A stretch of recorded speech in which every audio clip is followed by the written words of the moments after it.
Welcome to Midlife Unraveled, the podcast that takes you on a journey through the twists and turns of midlife. I'm your host, Anita Gilbert, and I've transitioned from the corporate world of investment banking to become the proud owner of a yoga and Pilates studio. Together, we're going to navigate the exhilarating roller coaster that is midlife. Each episode, we dive deep with a seasoned expert to rediscover and redefine how to live our best during this life-changing period. Join us every Tuesday for new episodes, brimming with wisdom, insights, inspiration, and a laugh along the way. So strap in, because Midlife Unraveled is about to redefine the way you embrace midlife. Subscribe today and take this journey with us.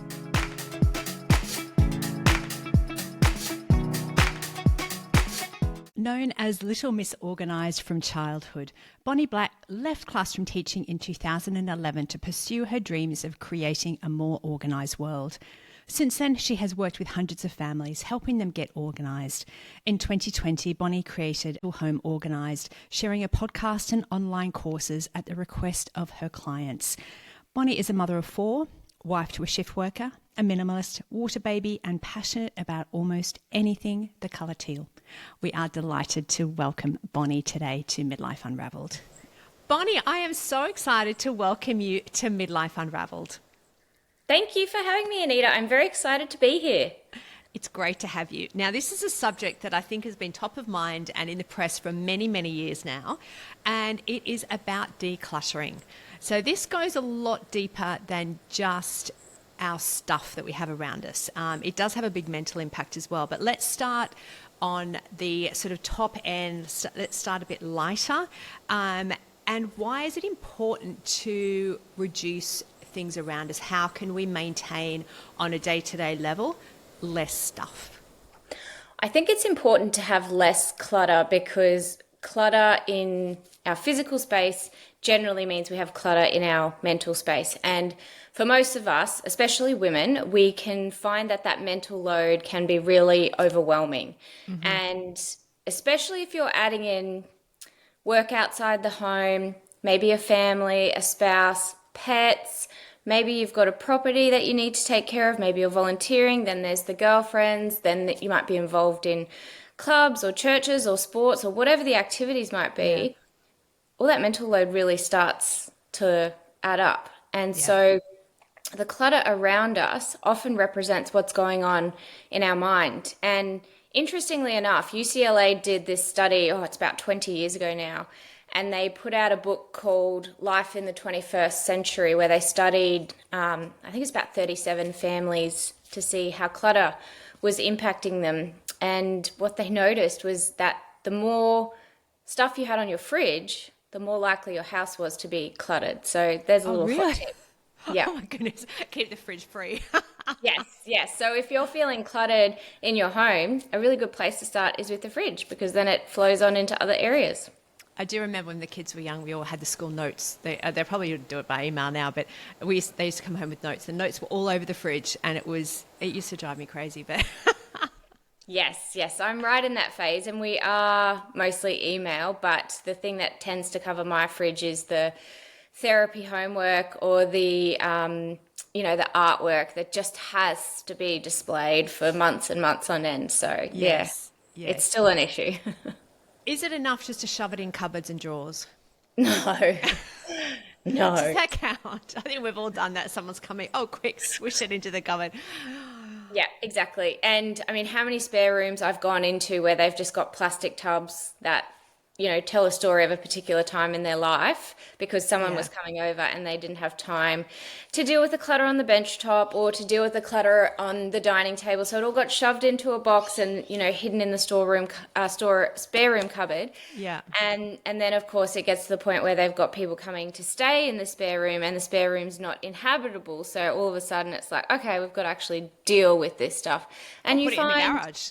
Yeah, put it in the garage, the place where things go to die, because, we want to park our second most expensive item that we own on the street so that we can fit all of our stuff in the garage. Yes, exactly. So what tips can you provide? How do we stop that kind of day-to-day we're not talking about a big clear out at the moment, just that day to day. What are some hot tips to sort of prevent that day to day accumulation? Because you can see it around you, it starts to build, and then you try and maintain it, but it's sometimes near impossible. It is. And I think the biggest takeaway that anybody should learn ever about decluttering is to start small.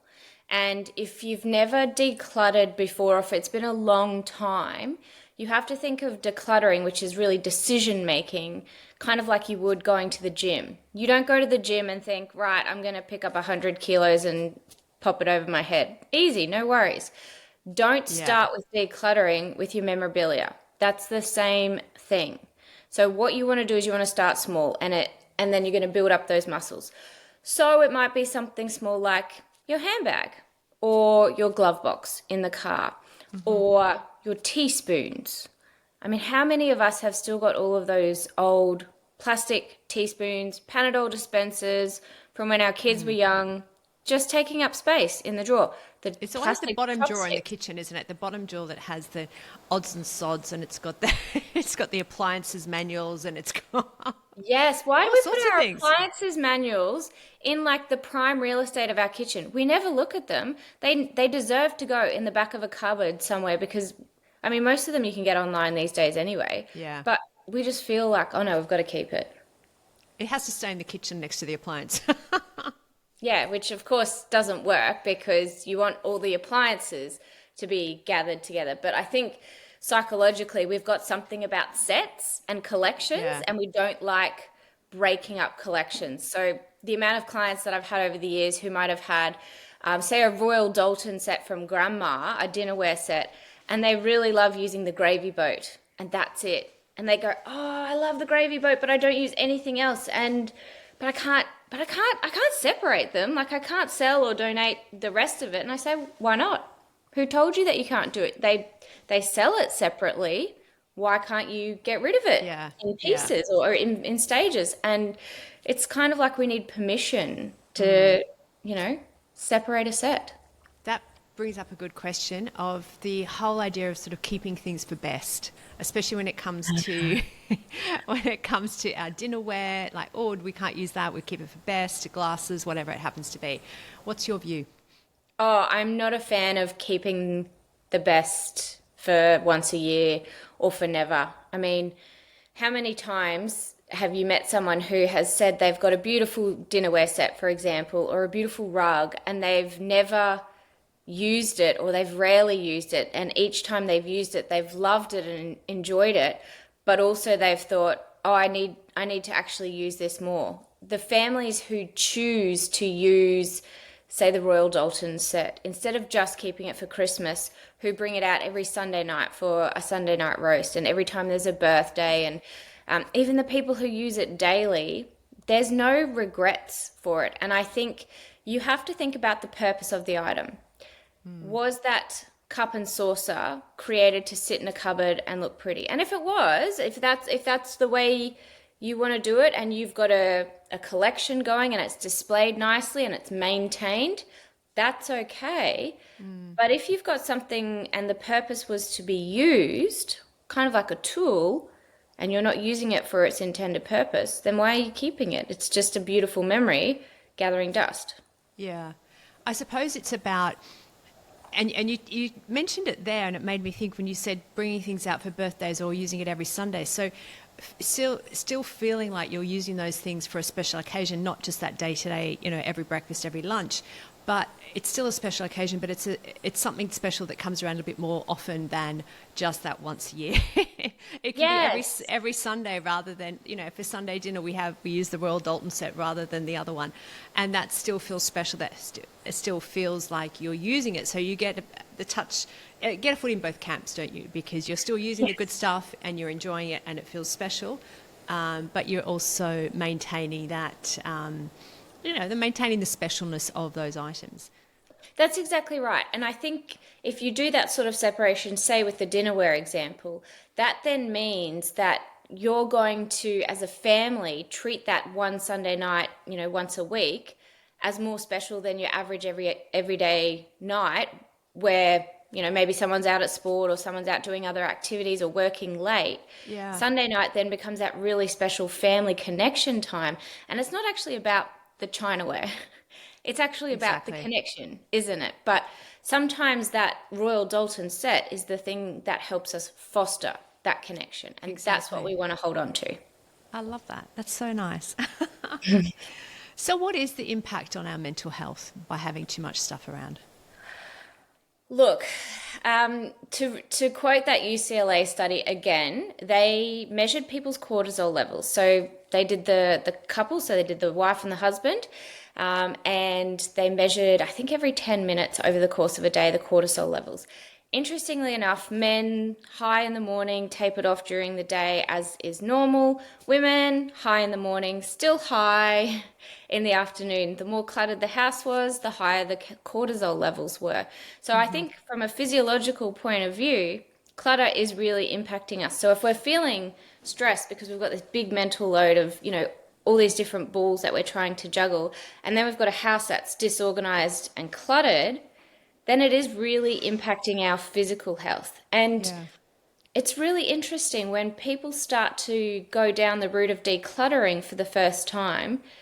It's like it's opening up new opportunities. They lose weight, they get a new job, they find a new love, their kids' behavior is better. I mean, anytime we have ever organized a space where there was a pet or a child that came home afterwards or during the end of our session, they all turn about in the space. It's like they have to feel the empty space. You'll get the cats rolling over the floor, the kids rolling over the floor, they spin, they dance. Having that empty space is good for our soul. We want to feel what it's like to have less of a burden on us.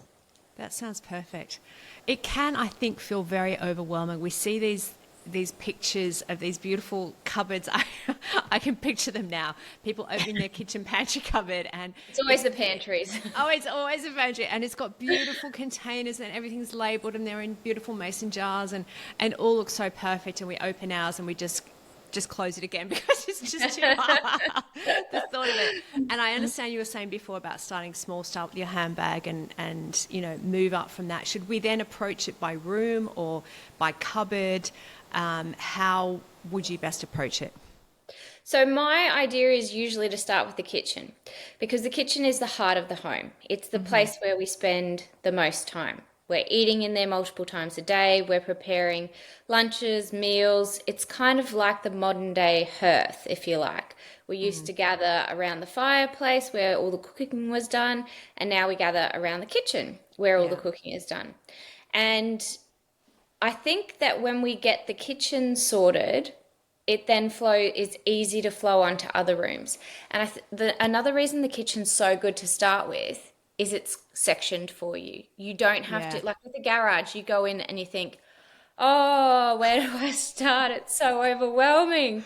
Go with It's the too hard. kitchen. We walk away. Yeah, exactly. Or you get halfway through and you've made even worse of a mess and you just shove it all back and think, nah, not today.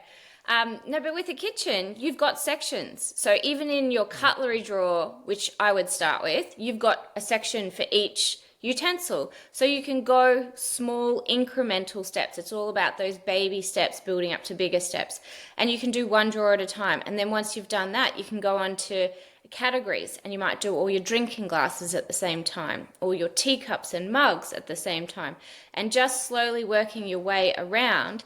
And the kitchen, generally speaking, if you're just doing a declutter, you can do half an hour and then go back to doing other tasks and then come back the next day, do another half an hour and keep going. It doesn't have to be this life-altering decluttering session like the garage might be. Yeah, I feel like you can separate it quite well because it is, you have got certain cupboards, you've got drawers, and you can do just that cupboard and then you can go away and finish it off. I imagine that in the same scenario you were saying about starting small, that the pantry cupboard should be at the end once we've kind Absolutely of got the training wheels off. And what's your advice for that one area of the house that is notoriously difficult to handle? I mean, do we need to go down to the shops and buy all these pretty containers, or how do we approach it? You're talking about the pantry particularly? Yes. everybody's You different. can see where my opportunities at home are, can't you? Yeah. Yes, I can. Everybody is very different. So if you're someone who likes to decant and have all matching glass jars, plastic jars, whatever you prefer to use, then yes, going out and buying containers is a good starting point, because then as you're going through and sorting out your pantry, you can be decanting into the nice jars.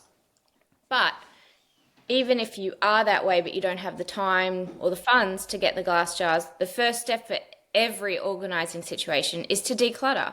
So that means going through each of the sections and working out what's out of date, what did we buy for a Donna Hay recipe 2 years ago that we don't actually need and we're not using, and then Been to my house, haven't you?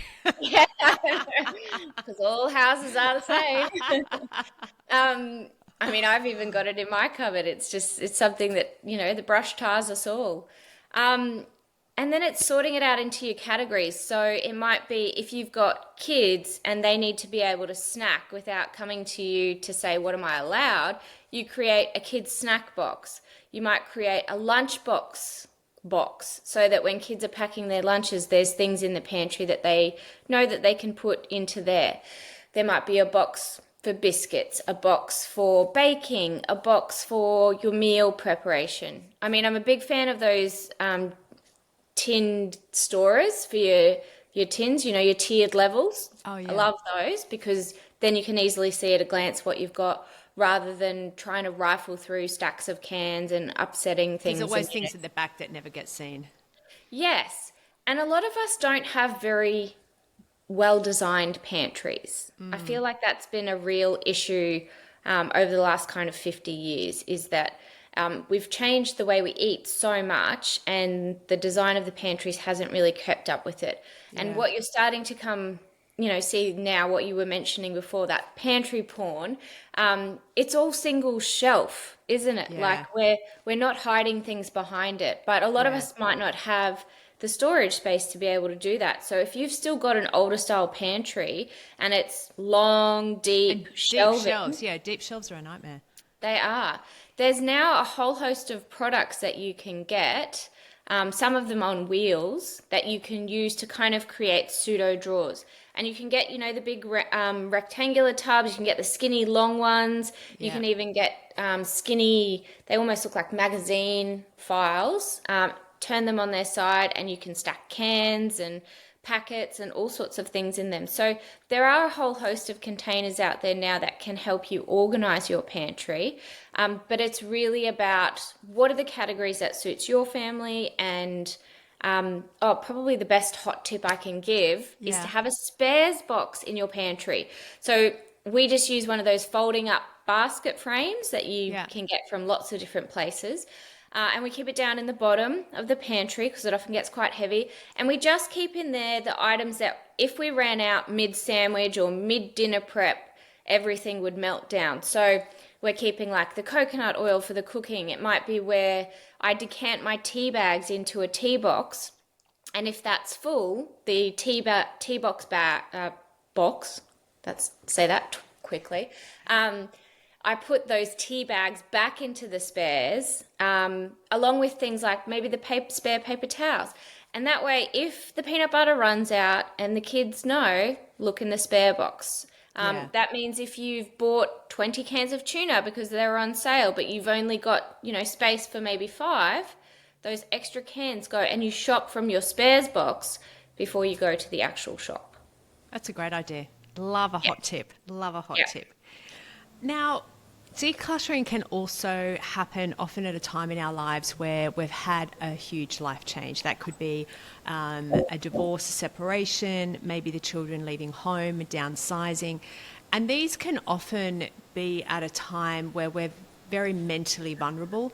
It can be a sad time. It could be a death in the family, whatever the situation happens to be. But it's a mental release of our old lives, and we're moving into another stage. How do we approach those big changes to ensure that we get a positive outcome, that it's not just a very sad and depressing process? Really good question. The first step is to be kind to yourself, because I think too often we can place these pressures that we have to perform. And during a period of transition, there's a lot of changes going on. And social media hasn't really been kind to us in that we see other people's transitions and they look like they're handling it perfectly. And so I think we need to, first of all, take a step back and be kind to ourselves, and we need to go day by day. What needs to get done today to help me move through this transition? And really, with decluttering and organizing, the ideal situation is that you've previously gone through and done the big declutter, and then you've maintained, say, every 6 or 12 months, the different spaces. And the time frame is different depending on the space. I will reorganize my fridge every shop I do. So that's generally once a week, once a fortnight. And I will clean it out and do what needs to be done. But something like your wardrobe, you might only do when the seasons change. So decluttering, ideally, we want to get to that place where we're just maintaining it, and when it's not, and then it'll not be so overwhelming when something happens suddenly and we're in that transition period. But if you find that you're in that transition period and you haven't been able to, get to that place beforehand, it is about that starting small, doing the brain dump, writing down what needs to be done. Yeah. And in prioritizing those tasks, being kind to yourself and saying, okay, what are the 3 most important things that I need to get done today? Because the research has shown when we have more than the 3 tasks, it overwhelms our brains. Yeah. It's too much. We can't deal with it. 3 tasks is a manageable number to try and get through each day. Yeah, it's tough, and I think it can be such an emotional roller coaster for people, especially if you are, you may be moving out of the family home, you may be, for various reasons, it can be a death or it can be a divorce or whatever, kids have left or whatever happens to be.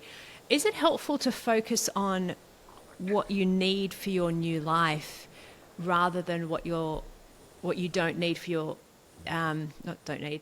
I'll rephrase that. Rather than what you had in the past. Yeah, it's better to focus on what you need. Say, okay, fine, I only have this much space. I need to take this. So then it gives you almost a guide with which to look at clearing out or downsizing the other things that you have. Yeah, absolutely. One of the strategies that we use is past, present, and future. And so if you're heading towards a new chapter, okay, this was something that was part of my past, it might be part of my present, but does it have a space in my future? And if it doesn't, what do I want to do with it?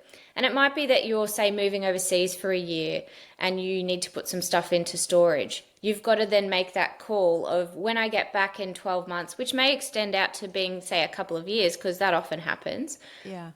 Is that item still going to be in good enough condition? How much would it cost to store it for that period of time? Is it easily replaceable? Do I have an emotional attachment to it?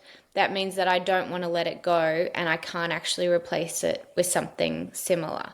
Yeah. So there's a lot of things to consider, but looking towards the future and being very practical and logical is a really great place to start. Also, when it comes to our sentimental items, we tend to be a little bit more clingy. So it might be a case of taking a step back when you're looking at something that, is memorabilia, or maybe it's from a loved one who's passed.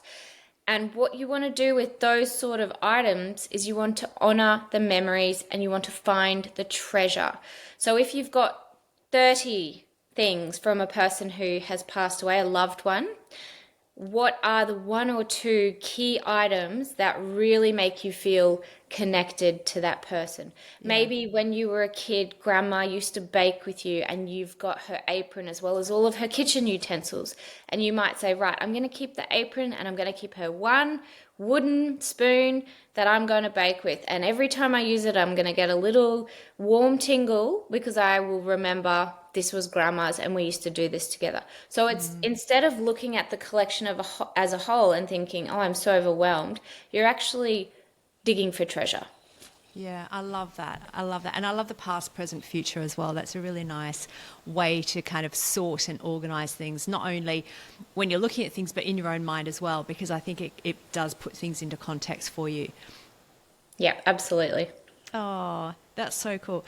Now, I was going to ask you if you have some examples of stories that people you've decluttered for, because you've been doing this for a number of years, and we love to hear a story, a real life story. So, if you've got a few examples for us that you could share.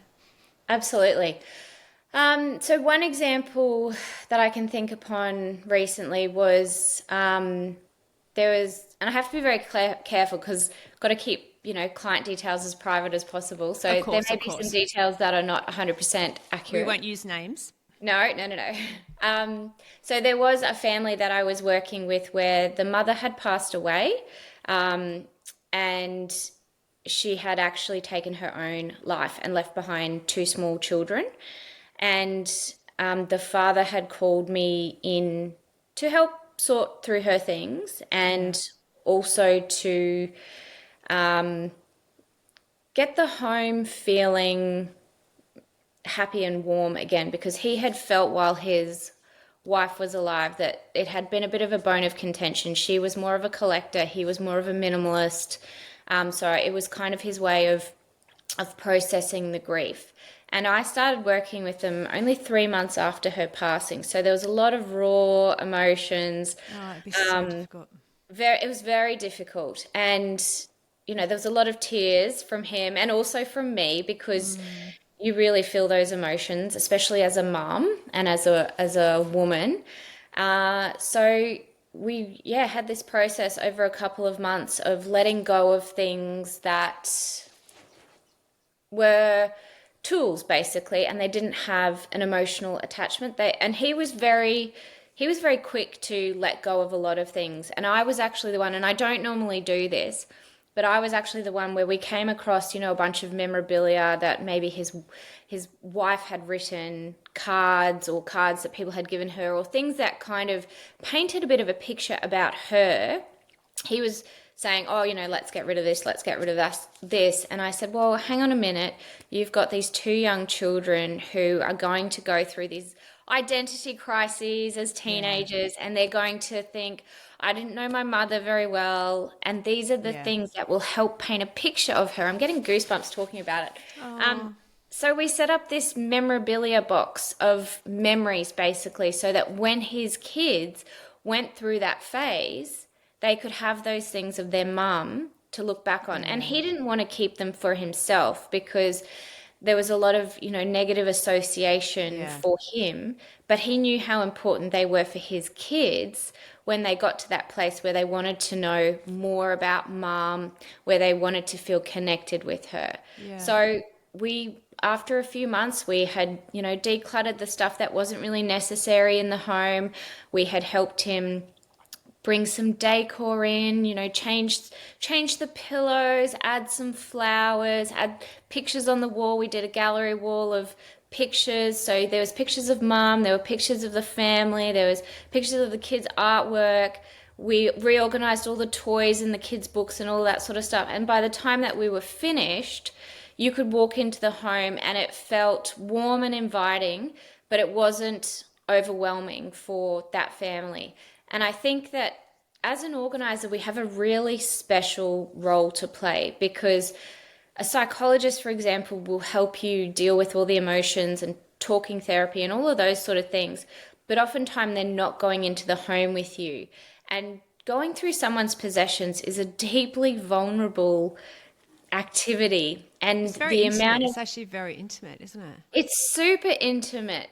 And the amount of times that I've had a client cry on me, I mean, it's got to be 8 out of 10, Yeah. because it's not about the clutter. Whatever's going on physically, there's always something else that's the cause behind it. And Yeah. so you've got to be so careful to tread gently with people, to not make them feel railroaded, like, oh, you've got to get rid of that, or why are you keeping this? Like, you've just got to be there to provide that to support, to ask those questions. What memory does this evoke for you? Do you see yourself using it in 12 months' time? All of those kind of questions then help the client to make the decision of whether it's right for them to keep it or it's right for them to let it go. Yeah, because I imagine in that case where you just had with a family who lost the mother, it's perfectly understandable for him to just want to get rid of everything because everything is going to make him feel so desperately sad. So to sort of think, okay, fine, we'll just get rid of it. It just has to go. But actually having somebody there to really sort of rein it back in and to refocus on who will need to have a look at that with the children. I think that's really, really special, and to create somewhere where they can actually seek that connection with their mother when they're older, which is just beautiful, which is so lovely. Oh, it's so sad. And I'm glad Yes. it had a really lovely sort of positive and happy outcome. Yes, it was a beautiful time, very emotional, because my own children were very young at that point as well. But just a privilege. We Yeah. work with a lot of clients who are going through lots of different issues, and it's an honor to be able to walk that journey with them. Yeah.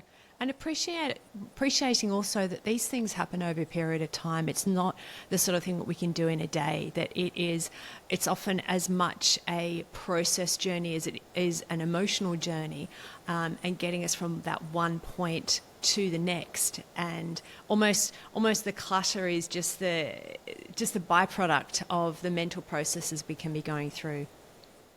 Oh, absolutely. I mean, the quote from Peter Walsh I love, is that clutter is anything that gets between you and the life that you want. Oh, I love that. That's going to be one of our Yeah, takeaways. yeah, love it. I'll put that one in the show notes too. That's absolutely love it, love it, love it.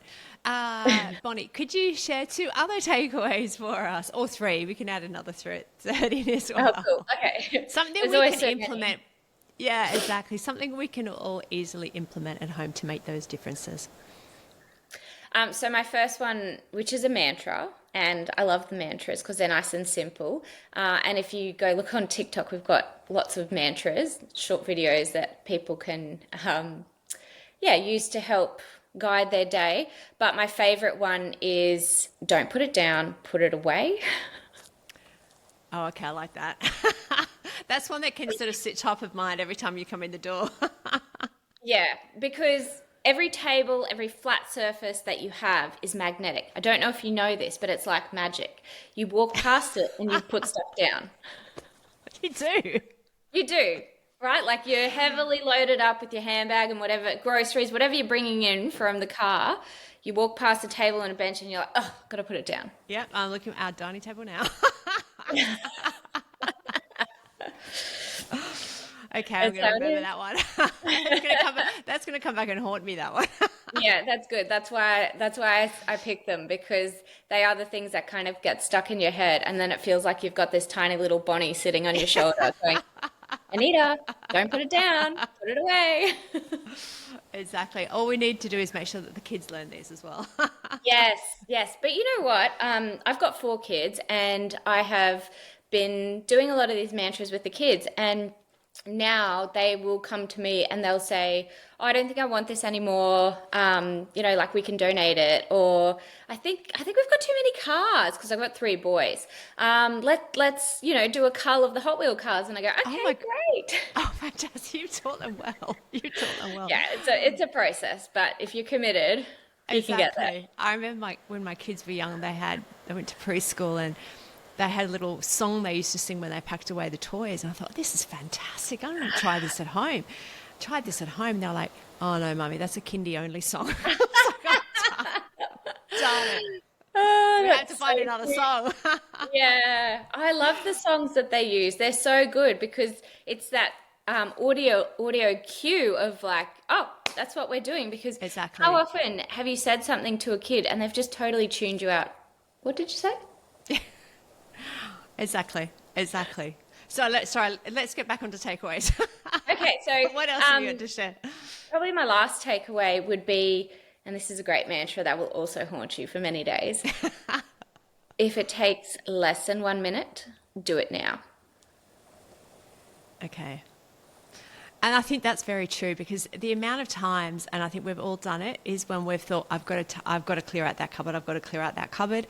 And you think about it so often, and when you actually do it, it takes you about 10 minutes. And it's like, I should have done that months ago. But in your head, it's become a massive kind of job. But the realization that it really doesn't take very long. So under a minute is good, because a minute's quite a long time when you can be sorting out a drawer. Oh, it is. And if you think about it, all those minutes that you delay doing that thing means that you've got to then find time to do it later. So you're not being very kind to your future self. A really good example of this is water bottles. How long does it take you to fill up a water bottle? Like 15 seconds? 10? Yeah. It's not much, right? But the amount of times that I have gone to put an empty water bottle on the bench and then thought, if it takes less than 1 minute, do it now. So I'm like constantly saying it to myself, because it's really important. Yeah. We need to be kind to our future self, and if it takes less than 1 minute, it's easy for us to do now. Whereas you're right, you keep looking at that cupboard and thinking, oh, I've got to do that, oh, I've got to do that. Then all of a sudden it builds up into this massive mountain of overwhelm. And when you actually go through and you do it, you think, why did I wait so long? That was so quick and easy. I should have just done it the first time I thought about it. Yeah, exactly. And it almost sits like a weight on your shoulders, doesn't it? I think it's such a nice feeling when we've actually done that bit of decluttering, we've cleared things out, and it's just almost a sigh of relief, and you can actually, you can live more freely, I think, in the space. It's just beautiful. It is. And I think another hot tip for people would be to use creative waiting time. So this is a concept, say you're waiting for your kids to get in the car and you've yelled at them enough times that now you're just waiting. Use that 1 or 2 minutes or 10, depending on how old your kids are, to do something like a micro declutter. And it might be you're decluttering the spoons. It might be you're going through the mail. It might be that you're going through photos on your phone or emails. Use that time. Instead of scrolling through social media, use that time wisely. We all are. Use that time wisely and actually go through and do a micro declutter or something, because all those little micro declutters add up to some really big changes. I mean, what's that quote? The journey of a thousand miles starts with one step. It's true. Yeah. I love it. That's a beautiful way to end. Bonnie, where can people find you? You can find us on Facebook and Instagram and TikTok under Little Home Organised, and you can still find us under Little Miss Organised, because we're currently rebranding everything under the Little Home Organised name. So you can find us under both handles at the moment. Fantastic. I look forward to checking out those TikToks as well, but we'll have links in all the show notes. Thank you so much, Bonnie. It's been such a pleasure to chat to you today. I love all the top tips, and you will be there sitting on my shoulder, I can assure you. I'll be watching. Thank you. Thanks, Anita. Thank you so much for joining us today. We hope you enjoyed this episode. Please like, share and subscribe so you can stay updated with more from Midlife Unraveled. To see more Midlife Unraveled, follow us at midlifeunraveled.com or at Midlife Unraveled on Facebook and Instagram. We'll see you soon.